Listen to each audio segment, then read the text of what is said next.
નમસ્કાર, ફરીથી સ્વાગત છે તમારું કુકિંગ કોર્નર પર। તો ચાલો આજે આપણે બનાવીએ કાચા કેળાની વેફર, જે ખાવામાં ક્રિસ્પી અને ક્રન્ચી હોય છે। તેનો ટેસ્ટ એકદમ બજારમાં મળતી વેફર જેવો જ હોય છે। આ રેસીપી બનાવવી ખૂબ જ સરળ છે। થોડી ટ્રિક્સ અને મસાલાના ઉપયોગથી આ રેસીપી તમે બહાર મળતી વેફરની ચિપ્સ જેવી જ બનાવી શકશો। તમને તેમાં મનગમતો આકાર પણ આપી શકો છો। જો તમને પસંદ હોય તો લાંબી અથવા ગોળ આકાર આપી શકો છો। તો સૌ પ્રથમ આપણે થોડું અહીં નમક લીધું છે અને થોડો કાળા મરીનો પાવડર લેવાનો છે અને બંને મિક્સ કરવાના છે। જો તમને પસંદ હોય તો તેમાં લાલ મરચું પાવડર પણ એડ કરી શકો છો, પરંતુ મેં અહીં યુઝ કરેલો નથી। તો સૌ પ્રથમ તમારે આ રીતે કાચા કેળાનો ઉપયોગ કરવાનો છે। ખાસ ધ્યાન એ રાખવાનું છે કે કેળા કાચા હોવા જોઈએ। જો કેળા થોડા વધારે પાકેલા હશે તો તેનો ટેસ્ટ સારો નહીં આવે। આ રીતે ચપ્પુની મદદથી તેની છાલ ઉતારવાનો છે। તમે છાલ ઉતારતી વખતે ખાસ ધ્યાન રાખજો કે તેની ઉપરની ગ્રીન કલરની છાલ રહી ન જાય। જો તે રહી જશે તો તેનેથી સારું ટેસ્ટ આવશે નહીં।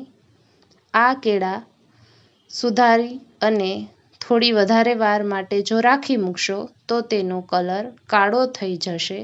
તો શક્ય હોય તો મીડિયમ ફ્લેમ પર તેલ ગરમ મૂકી અને છાલ ઉતારી શકો છો।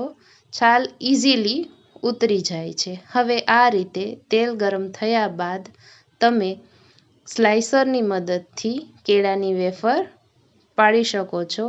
તો તમે જોઈ શકો છો આ રીતે ઝારાની મદદથી તેને ફટાફટ અલગ કરી દેવાની છે, જેથી તે એકબીજા સાથે ચોંટી ના જાય। આ પ્રક્રિયા તમારે મીડિયમ ફ્લેમ પર જ કરવાની છે। થોડી જ વારમાં તેનો કલર ચેન્જ થઈ જશે અને તે ગોલ્ડન બ્રાઉન કલરની થશે। ત્યારબાદ આપણે તેને કાઢી લઈશું।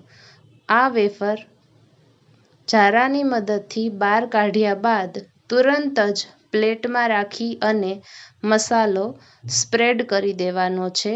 જો તે વેફર થોડી ઠંડી થશે અને પછી તમે મસાલો સ્પ્રેડ કરશો તો તે સરખી રીતે તેમાં ચોંટશે નહીં। હવે તમે ચમચી કે હાથની મદદથી મસાલો સારી રીતે મિક્સ કરી શકો છો। તો તમે જોઈ શકો છો તૈયાર છે આપણી કેળાની વેફર, જેનો ટેસ્ટ એકદમ બજારની વેફર જેવો જ હોય છે।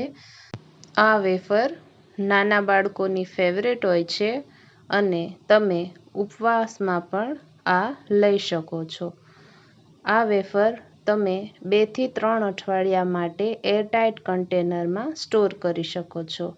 જો તમને મારો વિડીયો પસંદ આવ્યો હોય તો લાઈક કરો, શેર કરો, સબસ્ક્રાઈબ કરો અને બેલ આઇકન પ્રેસ કરવાનું ભૂલતા નહીં। Thank you for watching.